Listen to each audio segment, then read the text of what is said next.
We have some of the biggest and most crowded malls here in the Philippines, but not all of them are thriving. Today, we're checking out a few of Metro Manila's so-called dying malls to see what's really going on. Are they dying? Are they just empty? Or is there a bigger story behind it? Stick around until the end because the reasons might surprise you. Guys, Philippines is really well known for malls. Ang tanong ko ngayon, tayo nasa basement. Akala ko kondo to nila, Adrian. Ayan, so we're here at the basement ng isang mall here in Las Piñas, Philippines. Kasi sabi nila, dating mall talaga to. Isa to sa competitor ng SM, which is SM is a very famous mall here in the Philippines. Until now, the biggest. Hindi, tsaka ano pre, ang ganda ng location na to. Pagka nakita mo yung paligid na ito, puro subdivision. So anyways, titignan natin kung ba't kino-consider to na parang dead or yun na nga, pawala na. And tingnan natin kung pawala na ba talaga. Kasi may mga nagpa-park pa until now, tapos may mga nagbobombahan pa ng motor. Kailan ginawa to? 1980s pa to pre. Ano yun? May office oh. Driving school. May driving school nga. Ito, basahin natin. Ano ba? This is a free parking area. Ako, comment ko lang. Ba't kailangan ganun yung font? Unwritten kasi yan, pare. Tinan niyo yung mga pushcart. Kailan pa kaya yun? Lumang elevator. Luma, pero bago yung motor. Wait lang, may naririnig ako. Ano naman sabi? Alarm ko, may meeting ako eh. Butas yata yan. Pansin ko lang ito. Itong likod ko, para siyang dating entrance. Tapos may mga pushcart pa rin dito. Tinan mo, merong parang obstacle dito. Tapos merong motorcycle driving lesson. Ayun, tinuturuan niya yun siya mag-drive. Tinuturuan siya about sa mga basics ng sasakyan. Ito, matagal na to dito. Hindi na gagalaw. Ngayon, gagalawin natin yan. Iba talaga to. Ikaw lang gumalaw nun. Try natin kung gumagana. Pindutin natin. Ano kaya to? Mga cart? Siguro yung mga design nila. Yung mga design pag Pasko, mga ganun. Pare, wait lang. May tumatawag. Sagutin mo nga, amigo. Uy, parang kinakabahan ka. Ay, may dial tone. Wala na eh, wala na.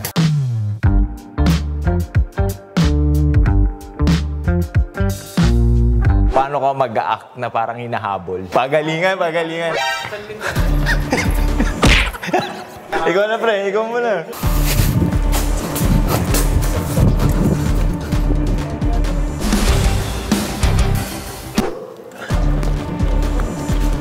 Bakit may baril? Wala ang baril. Hindi mo operasyon to eh. Hindi ako masyadong takot. May baril ako eh.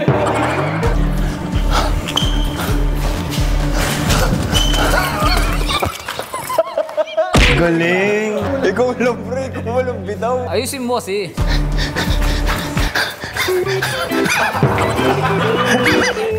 Check nyo na lang kung sino pinakamagaling. Ano yung mga naririnig-rinig nyo dyan sa Metro Mall? Wala naman, sir. Kumbaga, buhay naman yung mall. Buhay naman po yung mall. Kailan po kayo unang napunta dyan? Ano pa, 1997 pa. Noong mga 1997 po, ano po ang meron sa Metro Maraming Mall? tao dyan, talikuran ng paglabas-pasok dyan. Ano po ba nangyari niya? Bakit biglang parang... nasunog din po yan? May anong taon po yun? Wala, di ko matandaan. Tsaka pangalawa, bumagsak din yan. Dahil di ba may Metro Mall doon sa may, sa may Coastal Mall. Operating pa rin naman dyan. Operating, may Super 8 sila. Ayan, so mga, mga tindahan. May mga speaker, mga damit, may mga decor. Para siyang tutuban. Date po, nagde-date kayo dyan. Oo, nag-grocery kami. Nakanood po kayo dyan. Sambis lang siguro, di ko na matandaan. Ito yung dulo niya. So yan siya. So may mga side na okay pa. Marami pa talagang Pwede buhay pa. Actually, ito maganda pa dito. Ano po ba yung sekreto ng malaking puno dyan sa loob? Di, ano lang yun, artificial lang yun. Ano po yung tsura ng dati? Maganda yun. May elevator yun, di ba? May elevator po sa loob. Oo, may elevator yan. Ito mga gym equipment. Cage Kasi naman. ito, wala na to. Kasi hindi enough yung mga tenants. Hindi na na-maintain. Ito yung escalator niya dati. Sarado na eh. Actually, nag-work na rin ako. Ano po kayo dati dyan? Part-time job lang po yun. Ano po yung tsura nito dati? Yung loob? Siyempre, maganda. Hanggang 3rd floor. Madalas po kayo dati dyan? Dito kami nakatira. Kanya Yan nun. talaga yung mall. Kailan po uling punta nyo dyan? Kahapon lang. Ano na lang po yung memorable experience nyo dyan, ma'am? 17 pa lang ako nun eh. Siyempre, may mga crush ka. Ayun! Naalala nyo po magkano yung sahod nyo nun? Parang 125 4 hours. Sunog na po yung paninda ko, sir. Sila pala yung nasunugan. So yung mga pupuntang Metro Mall, tawid lang kayo. May hidden dito, hidden meriendahan. Kung may kailangan kayong mga pang-design sa bahay, ang dami oh. Mura lang. Guys, tingnan nyo naman. Ang ganda nito. 700 lang oh. 100 pesos. Oh. Gaya ng Wow. block, diba? Pre, Hannah Montana. Yan, Miley Cyrus yan. Ay, si Si Lara Croft. Yun na to, guys. Ako na naman yan, hayop kayo. Ito, hindi naman puro design. Meron din mga plato talaga. Ayan. Plates. Ito, lagayan ng CD, oh. Wala na talagang bumibili niyan, eh, no? Tubay pa to. Uy, magkano yan? 74. Pre, bili mo na. Crop pare. Galing, no? Ito. Pwede no. Pwede, oh. Good deal, pre. Good deal to pare. Ilan taon na kayo dito na? lang, Sino ba? Dito na tayo nag-senior. Dito ka nag-senior. Thank you. Thank you po. As you can see, the grocery is still pretty big with a lot of cheap products. Our hunch is that most people still go here for this. Plus, there's a huge gym area that you can still go to and a lot of repair shops for your phones and tablets. So, kamusta yung pagsa-shopping, pre? Buhay siya. Parang yung isang buong pathway lang papuntang grocery yung open. Then yung next doon, wala na, bakante na. Yung mga items sa loob, parang kang bumalik sa early 2000. Pero ang sabi kay Miko, pag weekends daw, sobrang daming tao daw. Kaya daw siya humina kasi nagtayo ng mall kabilaan. Mga pupunta doon na napupunta. Malaki daw talaga yun kasi may 6 pala na sinihan doon. At least kahit papano, kung napupuntahan pa rin siya. Hindi siya haunted, hindi rin delikado. Tapos pwede ka pang mamili, mura pa. May ukay din yata doon, may jeep. Tsaka tulad ng sinasabi ni Miko, may mga paninda doon na baka hinahanap nyo, na luman-luma na nandun. So, ang conclusion natin sa Metro Mall is mall pa o hindi na? Mall pa, pero sa baba na lang. Ang ng tao, hindi na ganong safe, baka rin lumindol. Pero ang pros naman, if gusto nyo ng mura, puntahan nyo. Tingnan natin isang mall.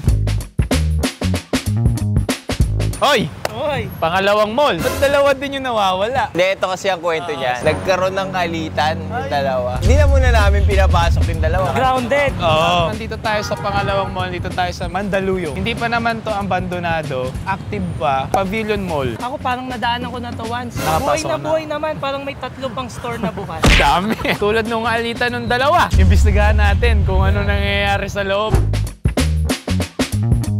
Gagi, pag tinamang walang laman, oh. Tsaka bukas na yung aircon. Nung nakapunta ako dito, walang ilaw. Para siyang yung magbubukas pa lang. Akit muna kami. Gagimikan din. Bolt kasi, pre. Uber yan sa Europe. Pati yung logo kasi ganyan eh. Labas na lang natin sa screen kung may Bolt sa Pilipinas. Parang ang bango. Sinigang. Ay po. Ma'am, magkano usually yung nyo? Meal. Kunyari, may rice na. 2 rice, isang ito, 100 pesos. 100 pesos lang, ang mura. Matagal na po to, ma'am. May lang kami dito. Dito, tingnan natin. Meron dyan. Simbahan ata. Ay, gagi, gusto mo. Simbahan na upuan, gagi. Ba't nandyan? Baka pag Sunday, may mass. Kita niya AUV, walang laman. Isipin nyo, ATM area. Wala lang laman, pre. Pero hindi siya nakakatakot. Wala lang talagang nangyayari. Ito, ano kaya to dati? Show my house. Liit, no? Gagi, walang tao. Daanan lang talaga siya, pre. Baka may good find na ka na naman dito, pre. Matagal na kayo dito, kuya? Tagal na. Pero mga ilang taon na kayo dito, kuya? 1979 pa. Gagi, ang tagal na. 1979? Tama ba ako narinig? Oh. 1979? Fencing, pre, oh.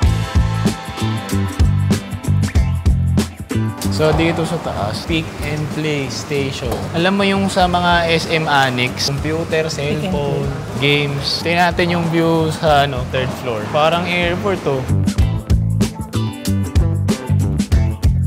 May iba ka ba doon? Kita niyo, walang tao kanina. Biglang may nagtatao. Pili ka saan galing si kuya. Dead end na yun eh. So, sobrang laki niya pala, Ano to? Ano yan? Parang Hospital? Parang clinic. So we think this is still part of the mall and it has different exits and paths connecting to the MRT station. Oh, ito na. Nasutan na to pa MRT. This part is way different from the inside. It seems like it was the original condition Pete was talking about. Everything looks abandoned, old, but for some reason, there's still plenty of stores around, like massage booths, eateries, etc. Ano nga siya, pre? 1970s pa. Pero wet and dry goods. So talagang si kuya, dito na siya tumanda. Before, noong 1961, owned to by Unilab. Naging mall. Kung tama tong resources namin, ChatGPT lang to. Malapit kasi sa mga established mall sa Shangri-La, sa Mega Mall. Tapos, malapit din sa Podium kasi pag nag-MRT ka, doon ka na lang pupunta. Kung sa isa kasi nating napuntahan, ganun din daw. Nagtayuan daw kasi ng mga SM sa tuloy. Noong nag-pandemic, tinamaan talaga. So, kaya may marami nagsara. So, kung mapapansin nyo yung mga sticker ng mga nasa mall, bago pa, pero nagsara na. Pero, maganda pa rin na itry nyo dito kung magli-list kayo. Hindi naman Hindi man kami real estate pero kasi nire-renovate na nila. Para sa akin, mas okay to compared dun sa status nung Uniwide. Kasi ito, talagang mabubuhay pa to. Pwede pa to maging parang Victory Mall, Green Hills. Hindi siya dead eh. Hindi siya dead mall eh. So anyways, hopefully, na-explore natin kahit pa paano. Puntahan nyo, buhayin natin yung mga malls. Especially yung mga may activities. Kung mahilig kayo sa Tamiya, kung mahilig kayo mag-pickleball, at kung mahilig kayo magpamasahe. May mga masahe, napakarami. Tsaka karinderya. Kung mga BPO ka or nag-work ka near the area, 100 pesos lang. I-appreciate natin kung ano pa yung i-offer. Tulad nung sa Uniwide, may gym pa, may bilyaran, may malaking ukay, may warehouse sale pa rin sa dulo. Puntahan nyo pa rin, supportahan nyo pa rin. Ang sinusuportahan nyo doon, hindi yung may-ari ng mall, yung mga nag-work sa loob. Kung mahilig kayo mag-MRT din, ito, dadaanan nyo talaga. Nakikita nyo to. So comment nyo below kung nakapunta na kayo dito or sa Uniwide. Comment nyo din below kung babalik pa yung dalawa.